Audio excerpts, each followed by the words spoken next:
Hi friends, welcome back to Shantanu creations. Friends, ನಾನು ಆಗ್ತಾ ಇರೋ ಡಿಸೈನಿಗೆ 6 ಎಳೆ ದಾರ ತಗೊಂಡಿದ್ದೀನಿ. ಹಾಗೆ ನೀಡಲ್ ನಂಬರ್ 10 ತಗೊಂಡಿದ್ದೀನಿ. ನೀವು 8 ಬೇಕಾದರೂ ತಗೋಬೋದು. ಸ್ಟಾರ್ಟಿಂಗಲ್ಲಿ ಲಾಕ್ ಮಾಡ್ಕೊಳ್ಳೋಣ. ಈ ರೀತಿ ಬ್ಯಾಕ್ ಸೈಡ್ ಇರೋ ಥ್ರೆಡ್ನ ಫ್ರಂಟಿಗೆ ಎಳ್ಕೊಂಡು ಸಿಂಗಲ್ ಕ್ರೋಶದಲ್ಲಿ ಲಾಕ್ ಮಾಡ್ತಾ ಇದ್ದೀನಿ. ಇಲ್ಲಿ 2 ಸಲ ನಾವು ಸಿಂಗಲ್ ಕ್ರೋಶದಲ್ಲಿ ಲಾಕ್ ಮಾಡ್ಕೋಬೇಕು. 2 ಸಲ ಲಾಕ್ ಮಾಡಿ ಆದಮೇಲೆ 1 2 ಈ ರೀತಿ 2 ಚೈನ್ನ ತಗೋಬೇಕು. ಸೂಜಿ ಮೇಲೆ ಒಂದು ಸಲ ದಾರ ತಗೊಂಡು ಪಕ್ಕದಲ್ಲೇ ಒಂದು ಡಬಲ್ ಕ್ರೋಶನ ತಗೋಬೇಕು. ನೋಡಿ, ಈ ಥರ 2ರಲ್ಲಿ 1 ಮಾಡ್ಕೋಬೇಕು, ಮತ್ತೆರಡರಲ್ಲಿ 1 ಮಾಡ್ಕೋಬೇಕು. ಇದಾದಮೇಲೆ ಪಕ್ಕದಲ್ಲಿ ಇನ್ನೊಂದು ಡಬಲ್ ಕ್ರೋಶ. ನೋಡಿ, ಈ ಥರ ಸ್ಟಾರ್ಟಿಂಗಲ್ಲಿ ಸಿಂಗಲ್ ಕ್ರೋಶದಲ್ಲಿ ಲಾಕ್ ಮಾಡ್ಕೊಳ್ಳೋದು 2 ಸಲ, ಮತ್ತು 2 ಚೈನು, 2 ಡಬಲ್ ಕ್ರೋಶ. ಇದಾದಮೇಲೆ 2 ಚೈನ್ನ ತಗೋಬೇಕು. 1 ಚೈನ್, 2 ಚೈನ್. ಇವಾಗ ಸೂಜಿ ಮೇಲೆ ಒಂದು ಸಲ ದಾರ ತಗೊಂಡು ನೋಡಿ, 1-2 ಚೈನ್ ಆಗುವಷ್ಟು ಗ್ಯಾಪ್ನ ಬಿಟ್ಟು ಅಲ್ಲಿಂದ ಒಂದು ಡಬಲ್ ಕ್ರೋಶನ ತಗೋಬೇಕು. ಇಲ್ಲೂ ಕೂಡ 2 ಡಬಲ್ ಕ್ರೋಶ ಬರುತ್ತೆ. ಇದಾದಮೇಲೆ ಥ್ರೆಡ್ನ ಎಳ್ಕೊಂಡು ಒಂದು ಬೀಡ್ಸ್ನ ಇನ್ಸರ್ಟ್ ಮಾಡ್ತಾ ಇದ್ದೀನಿ. ತುಂಬ ಚಿಕ್ಕ ಬೀಡ್ಸ್ ಅಲ್ಲ, ಇದು 1 mm ಬೀಡ್ಸಿಗಿಂತ ಸ್ವಲ್ಪ ದೊಡ್ಡದು. ಈ ರೀತಿ ಬೀಡ್ಸ್ ಇನ್ಸರ್ಟ್ ಮಾಡಿ ಬೀಡ್ ಲಾಕ್ ಮಾಡ್ಕೋಬೇಕು. ಸೂಜಿ ಮೇಲೆ ಒಂದು ಸಲ ದಾರ ತಗೊಂಡು ನೋಡಿ, ಈ ಥರ ಸ್ಟ್ರೈಟಾಗಿಟ್ಟು ಅಲ್ಲಿಂದ 2 ಡಬಲ್ ಕ್ರೋಶಗಳನ್ನು ತಗೋಬೇಕು.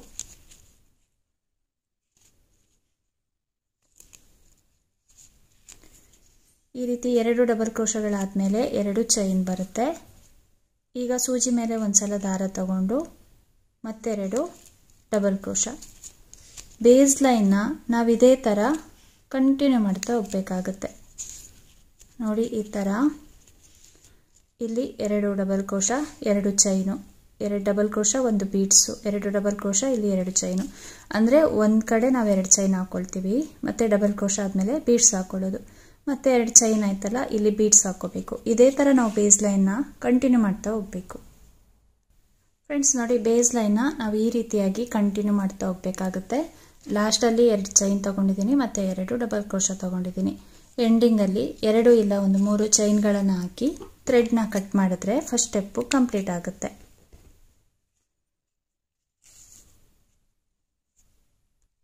ಫ್ರೆಂಡ್ಸ್, ಇವಾಗ ಸೆಕೆಂಡ್ ಸ್ಟೆಪ್ ಮಾಡೋಣ. ಸೆಕೆಂಡ್ ಸ್ಟೆಪ್ಪಲ್ಲಿ ಸ್ಟಾರ್ಟಿಂಗಲ್ಲಿ ಲಾಕ್ ಮಾಡ್ಕೋಬೇಕು. ಪ್ರೀವಿಯಸ್ ಸ್ಟೆಪ್ಪಲ್ಲಿ ಯಾವ ಥರ ಲಾಕ್ ಮಾಡಿರ್ತೀವಲ್ವ ಅದೇ ಥರ ಲಾಕ್ ಮಾಡಿಕೊಂಡು 2 ಚೈನ್ನ ತಗೋಬೇಕು. ಲಾಕ್ ಮಾಡಿ 2 ಚೈನ್ನ ತಗೋಬೇಕು. ಮತ್ತು ಪ್ರೀವಿಯಸ್ ಸ್ಟೆಪ್ಪಲ್ಲಿ 2 ಚೈನ್ ತಗೊಂಡಿರ್ತೀವಲ್ವ ಆ ಗ್ಯಾಪಿಗೆ ಹೋಗಿ ಒಂದು ಸಲ ಲಾಕ್ ಮಾಡ್ತಾ ಇದ್ದೀನಿ. ಮತ್ತು ಇಲ್ಲಿ ಕಂಬದ ಮೇಲ್ಗಡೆ, ನೆಕ್ಸ್ಟು ಕಂಬದ ಮೇಲ್ಗಡೆ ಹೋಲ್ ಇರುತ್ತೆ ನೋಡಿ, ಅಲ್ಲಿಗೆ ಹೋಗಿ ಲಾಕ್ ಮಾಡ್ಕೋಬೇಕು. 2 ಸಲ ಲಾಕ್ ಮಾಡ್ತಾ ಇದ್ದೀನಿ. ಇಲ್ಲಾಂದರೆ ಇಲ್ಲಿ 2 ಚೈನ್ ಕೂಡ ತಗೋಬೋದು. ಈಗ ಇಲ್ಲಿ 2 ಚೈನ್ ತಗೊಂಡಿರ್ತೀವಲ್ವ ನೋಡಿ, 2 ಕಂಬ ಆದಮೇಲೆ 2 ಚೈನ್ ತಗೊಂಡಿರ್ತೀವಿ ಪ್ರೀವಿಯಸ್ ಸ್ಟೆಪ್ಪಲ್ಲಿ. ಅಲ್ಲಿಗೆ ಹೋಗಿ ಒಂದು ಸಲ ಈ ರೀತಿ ಸಿಂಗಲ್ ಕ್ರೋಶದಲ್ಲಿ ಲಾಕ್ ಮಾಡ್ಕೋಬೇಕು. ಈ ರೀತಿ ಲಾಕ್ ಮಾಡಿ ಆದಮೇಲೆ 2 ಚೈನ್ನ ತಗೋಬೇಕು. ನೆಕ್ಸ್ಟು ಸೂಜಿ ಮೇಲೆ 2 ಸಲ ದಾರ ತಗೋಬೇಕು, ತ್ರಿಬಲ್ ಕ್ರೋಶ. ಇದನ್ನು ಇಲ್ಲಿ 2 ಕಂಬದ ಮಧ್ಯೆ ಏನು ಹೋಲ್ ಇರುತ್ತೆ ನೋಡಿ, ಇಲ್ಲಿ ಅಲ್ಲಿಂದ ಒಂದು ತ್ರಿಬಲ್ ಕ್ರೋಶನ ತಗೊಳ್ಳೋದು. ನೋಡಿ, ಈ ಥರ 2ರಲ್ಲಿ 1 ಮಾಡ್ಕೋಬೇಕು, ಮತ್ತೆರಡರಲ್ಲಿ 1 ಮಾಡ್ಕೋಬೇಕು, ಮತ್ತೆರಡರಲ್ಲಿ 1 ಮಾಡ್ಕೋಬೇಕು. ಈ ರೀತಿ ಒಂದು ತ್ರಿಬಲ್ ಕ್ರೋಶನ ತಗೊಂಡು ಥ್ರೆಡ್ನ ಎಳ್ಕೊಂಡು ಫಸ್ಟ್ ನಾನು ಯಾವ ಬೀಡ್ಸ್ನ ಇನ್ಸರ್ಟ್ ಮಾಡಿದ್ದೀನಿ ಅಲ್ವಾ ಅದೇ ಸೈಜ್ ಬೀಡ್ಸ್ನ ತಗೊಳ್ತಾ ಇದ್ದೀನಿ. ಬೇಕು ಅಂದರೆ ಚಿಕ್ಕದು ಕೂಡ ತಗೋಬೋದು. ಈ ಥರ ಬೀಡ್ಸ್ನ ಇನ್ಸರ್ಟ್ ಮಾಡಿ ಒಂದು ಸಲ ಬೀಡ್ ಲಾಕ್ ಮಾಡ್ಕೋಬೇಕು. ನೋಡಿ, ಈ ಥರ. ಈಗ ಸೂಜಿ ಮೇಲೆ ಒಂದು ಸಲ ದಾರ ತಗೊಂಡು ಒಂದು ಡಬಲ್ ಕ್ರೋಶ, ತ್ರಿಬಲ್ ಕ್ರೋಶನ ಬೇಸ್ ಲೈನ್ ಥರ ಮಾಡಿಕೊಂಡು ಈ ರೀತಿ ಒಂದು ಡಬಲ್ ಕ್ರೋಶನ ತಗೊಂಡೆ. ಇದಾದಮೇಲೆ ಇಲ್ಲಿ 3 ಚೈನ್ಗಳನ್ನು ತಗೊಂಡು ಒಂದು ಪಿಕಾಟ್ ಡಿಸೈನ್ನ ಮಾಡ್ತಾಯಿದ್ದೀನಿ. ಇಲ್ಲಿ ಕಂಬದ ಒಳಗಡೆನಾದರೂ ಹೋಗಿ ಲಾಕ್ ಮಾಡ್ಕೋಬೋದು, ಇಲ್ಲ ಮೇಲ್ಗಡೆ ಒಂದು ಹೋಲ್ ಇರುತ್ತೆ ಅಲ್ಲಿಗಾದ್ರೂ ಲಾಕ್ ಮಾಡ್ಕೋಬೋದು. ಈ ರೀತಿ ಒಂದು ಪಿಕಾಟ್ ಡಿಸೈನ್ನ ಮಾಡಿಕೊಂಡು ನೆಕ್ಸ್ಟು ಸೂಜಿ ಮೇಲೆ ಒಂದು ಸಲ ದಾರ ತಗೊಂಡು ಈ ತ್ರಿಬಲ್ ಕ್ರೋಶನೇ ಬೇಸ್ ಲೈನ್ ಥರ ಮಾಡಿಕೊಂಡು ಅದಕ್ಕೇ ನಾವು ಈ ರೀತಿ ಡಬಲ್ ಕ್ರೋಶಗಳನ್ನು ಹಾಕ್ತಾ ಹೋಗಬೇಕು. ನೋಡಿ, ಈ ಥರ ಟೋಟಲ್ ಆಗಿ ಒಂದು 8 ಡಬಲ್ ಕ್ರೋಶಗಳನ್ನು ನಾವಿಲ್ಲಿ ತಗೋಬೋದು. ನೋಡಿ ಈ ಥರ ಟೋಟಲ್ ಆಗಿ ಒಂದು 8 ಡಬಲ್ ಕ್ರೋಶಗಳನ್ನು ತಗೋಬೋದು. ಟ್ರಿಪಲ್ ಕ್ರೋಶನೇ ಬೇಸ್ ಲೈನ್ ಥರ ಮಾಡಿಕೊಂಡು ಅದಕ್ಕೇ ನಾವು ಡಬಲ್ ಕ್ರೋಶಗಳನ್ನು ತಗೊಳ್ತಾ ಹೋಗೋದು. ಸ್ಟಾರ್ಟಿಂಗಲ್ಲಿ ಒಂದು ಮಾತ್ರ ಪಿಕಾಟ್ ಡಿಸೈನ್ನ ಮಾಡ್ಕೊಂಡಿದ್ದೀನಿ. 1 2 3 4 5 6 ಆಗಿದೆ. 7 8 ಈ ರೀತಿ 8 ಡಬಲ್ ಕ್ರೋಶಗಳನ್ನು ತಗೊಂಡು ಇದನ್ನು ಇಲ್ಲಿ 2 ಚೈನ್ ಗ್ಯಾಪ್ ಏನಿದೆ ಅಲ್ಲಿಗೆ ಹೋಗಿ ಲಾಕ್ ಮಾಡ್ಕೋಬೇಕು. 2 ಚೈನ್ ತಗೊಂಡಿರ್ತೀವಲ್ವಾ, ಆ ಗ್ಯಾಪಿಗೆ ಹೋಗಿ ಲಾಕ್ ಮಾಡ್ಕೊಳ್ಳೋದು. ನೋಡಿ ಆರ್ಚ್ ನಮಗೆ ಈ ರೀತಿಯಾಗಿ ಕಾಣಿಸುತ್ತೆ. ಫ್ರೆಂಡ್ಸ್ ನೋಡಿ ಆರ್ಚ್ ಕಂಪ್ಲೀಟ್ ಆದಮೇಲೆ ಇಲ್ಲಿ ಲಾಕ್ ಮಾಡ್ಕೊಂಡಿದ್ದೀನಿ. ಇದಾದಮೇಲೆ 2 ಚೈನ್ನ ತಗೋಬೇಕು. ಸೂಜಿ ಮೇಲೆ 2 ಸಲ ದಾರ ತಗೊಂಡು ಇಲ್ಲಿಂದ 2 ಡಬಲ್ ಕ್ರೋಶದ ಮಧ್ಯದಿಂದ ನಾವು ಈ ರೀತಿಯಾಗಿ ಒಂದು ಟ್ರಿಪಲ್ ಕ್ರೋಶನ ತಗೋಬೇಕು. ಟ್ರಿಪಲ್ ಕ್ರೋಶ ತಗೊಂಡಾದ್ಮೇಲೆ ಥ್ರೆಡ್ನ ಎಳ್ಕೊಂಡು ಒಂದು ಬೀಡ್ಸ್ನ ಇನ್ಸರ್ಟ್ ಮಾಡ್ತಾ ಇದ್ದೀನಿ. ಬೀಡ್ಸ್ ಇನ್ಸರ್ಟ್ ಮಾಡಿ ಬೀಡ್ ಲಾಕ್ ಮಾಡಿಕೊಂಡು ಈಗ ನಾವು ಮತ್ತೆ ಡಬಲ್ ಕ್ರೋಶಗಳನ್ನು ತಗೊಳ್ಳೋದು. ಅದೇನು ಟ್ರಿಪಲ್ ಕ್ರೋಶ ತಗೊಂಡಿರ್ತೀವಿ ಅದನ್ನೇ ಬೇಸ್ ಲೈನ್ ಥರ ಮಾಡಿಕೊಂಡು ಅದಕ್ಕೇನೆ ಈ ರೀತಿ ಡಬಲ್ ಕ್ರೋಶನ ತಗೊಳ್ಳೋದು. ಒಂದು ಡಬಲ್ ಕ್ರೋಶ ಆದಮೇಲೆ 3 ಚೈನ್ನ ತಗೊಂಡು ಫಸ್ಟಲ್ಲಿ ಮಾತ್ರ ನಾನು ಒಂದು ಪಿಕಾಟ್ ಡಿಸೈನ್ನ ಮಾಡ್ಕೊಳ್ತಾ ಇದ್ದೀನಿ. ಮತ್ತು ನಾವು 8 ಡಬಲ್ ಕ್ರೋಶಗಳನ್ನು ಹಾಗೇ ತಗೋಬೇಕು.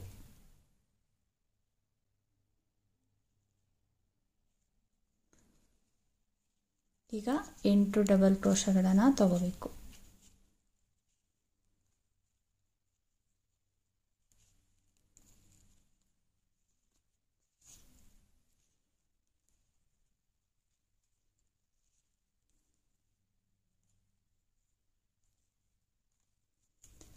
ಸಿಕ್ಸ್ ಆಗಿದೆ. 7 8 ಈ ರೀತಿ 8 ಡಬಲ್ ಕ್ರೋಶಗಳನ್ನು ತಗೊಂಡು ಇದನ್ನು ಇಲ್ಲಿ 2 ಚೈನ್ ಗ್ಯಾಪ್ ಏನಿದೆ ಅಲ್ವಾ ಇಲ್ಲಿ ಹೋಗಿ ಲಾಕ್ ಮಾಡ್ಕೋಬೇಕು. ಲಾಕ್ ಮಾಡಿ ಆದಮೇಲೆ 2 ಚೈನ್ನ ತಗೊಂಡು ಮತ್ತೆ ನಾವು ಇಲ್ಲಿಂದ ಟ್ರಿಪಲ್ ಕ್ರೋಶನ ತಗೋಬೇಕು. ನೆಕ್ಸ್ಟು ನಾವು ಬೀಡ್ಸ್ನ ಇನ್ಸರ್ಟ್ ಮಾಡಿ ಈ ರೀತಿ ಆರ್ಚ್ನ ಮಾಡ್ಕೋಬೇಕು. ನೋಡಿ ಈ ಥರ ಬರುತ್ತೆ ಡಿಸೈನು, ತುಂಬಾ ಚೆನ್ನಾಗಿ ಕಾಣಿಸುತ್ತೆ. ಇಲ್ಲಿ ಡೈರೆಕ್ಟಾಗೆ ನೀವು ಆರ್ಚ್ನ ಮಾಡ್ಕೋಬೇಡಿ. ಇಲ್ಲಿ ಲಾಕ್ ಮಾಡಿದ್ಮೇಲೆ 2 ಚೈನ್ನ ತಗೊಂಡು ಈ ಥರ ಆರ್ಚ್ನ ಮಾಡ್ಕೋಬೇಕು. ಆವಾಗ ಈ ಥರ ಸ್ಟಿಫಾಗಿ ನಿಲ್ಲುತ್ತೆ. ಡೈರೆಕ್ಟಾಗಿ ಆರ್ಚ್ ಮಾಡಿದ್ರೆ ಅಷ್ಟು ಚೆನ್ನಾಗಿ ಬರಲ್ಲ. 2 ಚೈನ್ನ ಹಾಕ್ಬಿಟ್ಟು ಮತ್ತೆ ನೀವು ಈ ಥರ ಟ್ರಿಪಲ್ ಕ್ರೋಶನ ತಗೊಂಡು ಆರ್ಚ್ನ ಮಾಡ್ಕೊಳ್ಳಿ. ಡಿಸೈನ್ ಈ ರೀತಿಯಾಗಿ ಕಾಣಿಸುತ್ತೆ. ನಾನಿಲ್ಲಿ ವಿತೌಟ್ ಕುಚ್ಚು ಅಂತ ಮಾಡಿದ್ದೀನಿ. ನಿಮಗೇನಾದರೂ ಕುಚ್ಚು ಬೇಕು ಅಂತ ಹೇಳಿದ್ರೆ ತೋರಿಸ್ತೀನಿ. ನೋಡಿ ಇಲ್ಲಿ ಲಾಕ್ ಮಾಡಿಕೊಂಡೆ ಅಲ್ವಾ, ಇಲ್ಲಿ ಲಾಕ್ ಮಾಡಿದೆ ಅಲ್ವಾ, ಇಲ್ಲಿ ಒಂದು 3 ಚೈನ ಇಲ್ಲ 4 ಚೈನ್ ತಗೊಳ್ಳಿ. ನೋಡಿ ಈ ಥರ ತಗೊಂಡು ಇಲ್ಲಿಗೆ ಲಾಕ್ ಮಾಡ್ಕೊಳ್ಳಿ. ಈ ಥರ ಲಾಕ್ ಮಾಡಿ ಮತ್ತೆ ನೀವು ಆರ್ಚ್ನ ಮಾಡ್ಕೊಳ್ಳಿ. ಮತ್ತು ನೀವು ಇಲ್ಲಿ ಈ ಗ್ಯಾಪಲ್ಲಿ ಕುಚ್ಚನ್ನ ಕಟ್ಕೋಬೋದು. ಮತ್ತು ನೀವು ಆರ್ಚ್ನ ಸ್ಟಾರ್ಟ್ ಮಾಡ್ಕೋಬೋದು. ಕುಚ್ಚು ಬೇಕು ಅಂದರೆ ಆ ಥರ ಮಾಡ್ಕೊಳ್ಳಿ. ಇದು ವಿತೌಟ್ ಕುಚ್ಚು ಅಂದ್ರೇ ಚೆನ್ನಾಗಿ ಕಾಣಿಸುತ್ತೆ ಡಿಸೈನು. ಕುಚ್ಚು ಏನಾದರೂ ಬೇಕು ಅಂದರೆ ನೀವು ಇಲ್ಲಿ 3 ಚೈನ್ನ ತಗೋಬೋದು. ಫ್ರೆಂಡ್ಸ್ ನೋಡಿ ಡಿಸೈನ್ ಬಂದು ಈ ರೀತಿಯಾಗಿ ಕಾಣಿಸುತ್ತೆ. ಇಲ್ಲಿ ನಾನು ಲಾಸ್ಟಲ್ಲಿ ಇಲ್ಲಿಗೆ ಲಾಕ್ ಮಾಡ್ತಾ ಇದ್ದೀನಿ. 2 ಡಬಲ್ ಕ್ರೋಶ ಇದೆ ಅಲ್ವಾ, ಅದ್ರ ಸೆಂಟರ್ ಗ್ಯಾಪಿಗೆ ಹೋಗಿ ಈ ರೀತಿ ಸಿಂಗಲ್ ಕ್ರೋಶದಲ್ಲಿ ಲಾಕ್ ಮಾಡ್ತಾ ಇದ್ದೀನಿ. ಎಂಡಿಂಗಲ್ಲಿ 2 ಇಲ್ಲ ಒಂದು 3 ಚೈನ್ಗಳನ್ನು ಹಾಕಿ ಥ್ರೆಡ್ನ ಕಟ್ ಮಾಡಿದ್ರೆ ಡಿಸೈನು ಕಂಪ್ಲೀಟ್ ಆಗುತ್ತೆ. ಫ್ರೆಂಡ್ಸ್ ನೋಡಿ ಸಿಂಪಲ್ ಸ್ಟೆಪ್ಪಲ್ಲಿ ಈಸಿಯಾಗಿ ಮಾಡುವಂಥ ಡಿಸೈನ್ ಇದು. ತುಂಬಾ ಚೆನ್ನಾಗಿ ಬರುತ್ತೆ. ನೋಡಿ ಫಿನಿಶಿಂಗ್ ಎಲ್ಲ ಎಷ್ಟು ನೀಟಾಗಿ ಕಾಣಿಸುತ್ತೆ ಅಂತ. ತುಂಬಾ ನೀಟಾಗಿ ಬರುತ್ತೆ. ಹಾಗೆ ಹಾಕೋದು ಕೂಡ ತುಂಬಾ ಈಸಿ. ಫಸ್ಟ್ ಸ್ಟೆಪ್ ಅಂತೂ ತುಂಬ ಈಸಿ ಇದೆ, ಬೇಸ್ ಲೈನ್ನ ಹಾಕ್ತಾ ಹೋಗೋದಷ್ಟೇ. ಬಟ್ ಈ ಸ್ಟೆಪ್ ಅಂತೂ ತುಂಬಾ ಈಸಿ ಇದೆ. ಕರೆಕ್ಟಾಗಿ ಸ್ಟೆಪ್ ಬೈ ಸ್ಟೆಪ್ ನಾನು ಯಾವ ಥರ ಮಾಡಿದ್ದೀನಲ್ವಾ ಅದೇ ಥರ ಮಾಡ್ಕೊಳ್ಳಿ. ಡಿಸೈನ್ ತುಂಬ ಚೆನ್ನಾಗಿ ಬರುತ್ತೆ. ನೋಡಿ ಎಷ್ಟು ಚೆನ್ನಾಗಿ ಬಂದಿದೆ ಅಂತ. ನನಗಂತೂ ತುಂಬಾ ಇಷ್ಟ ಆಯಿತು ಡಿಸೈನು. ಕೆಲವರಿಗೆ ಕುಚ್ಚು ಇಷ್ಟ ಆಗಲ್ಲ ಅಂಥವರು ಈ ರೀತಿ ಡಿಸೈನ್ನ ಟ್ರೈ ಮಾಡ್ಕೊಳ್ಳಿ. ಈ ಥರ ಬೀಡ್ಸ್ ಇಲ್ಲ ಅಂದರೂ ಕೂಡ ನೀವು ಪರ್ಲ್ ಬೀಡ್ಸ್ಗಳನ್ನು ಇನ್ಸರ್ಟ್ ಮಾಡ್ಕೋಬೋದು. ಹಾಗೆ ಕ್ರಿಸ್ಟಲ್ ಬೀಡ್ಸ್ಗಳಲ್ಲಿ ಸ್ಮಾಲ್ ಸೈಜ್ ಬೀಡ್ಸ್ ಬರುತ್ತೆ, ಅದನ್ನು ಇನ್ಸರ್ಟ್ ಮಾಡ್ಕೋಬೋದು. ಇಲ್ಲ ಅಂದರೆ ಸ್ಮಾಲ್ ಸೈಜ್ ಬೀಡ್ಸ್ಗಳನ್ನು ಕೂಡ ಇನ್ಸರ್ಟ್ ಮಾಡಿ ಈ ಡಿಸೈನ್ನ ಮಾಡ್ಕೋಬೋದು. ತುಂಬಾ ಚೆನ್ನಾಗಿ ಬರುತ್ತೆ, ಈಸಿ ಇದೆ ಡಿಸೈನು. ಸ್ಟೆಪ್ ಬೈ ಸ್ಟೆಪ್ ಕರೆಕ್ಟಾಗಿ ಮಾಡಿಕೊಂಡ್ರೆ ಫಿನಿಶಿಂಗ್ ಎಲ್ಲ ಇದೇ ಥರ ನೀಟಾಗಿ ಕಾಣಿಸುತ್ತೆ. ಟ್ರೈ ಮಾಡಿ ನೋಡಿ, ತುಂಬಾ ಚೆನ್ನಾಗಿ ಕಾಣಿಸುತ್ತೆ. ಹಾಗೆಯೇ ಕುಚ್ಚಬೇಕು ಅಂದರೂ ಕೂಡ ನಾನು ಹೇಳಿದ್ದೀನಿ ಎಲ್ಲಿ ಕುಚ್ಚು ಕಟ್ಕೋಬೇಕು ಅಂತ. ಒಂದು 2-3 ಆರ್ಚ್ಗಳಾದಮೇಲೆ ಕುಚ್ಚನ್ನ ಕಟ್ಕೋಬೋದು. ನೋಡಿ ಈ ಬೀಡ್ಸ್ ಏನಿದೆ ಇದ್ರ ಸುತ್ತ ಒಂದು 3 ಚೈನ್ಗಳನ್ನು ಹಾಕ್ಕೊಂಡ್ರೆ ಆ ಗ್ಯಾಪಲ್ಲಿ ನಾವು ಕುಚ್ಚನ್ನ ಕಟ್ಕೋಬೋದು. ತುಂಬಾ ಈಸಿಯಾಗಿ ಹಾಕುವಂಥ ಡಿಸೈನ್ ಇದು. ಫಿನಿಶಿಂಗ್ ಎಲ್ಲ ತುಂಬ ನೀಟಾಗಿ ಕಾಣಿಸುತ್ತೆ, ಈಸಿ ಇದೆ.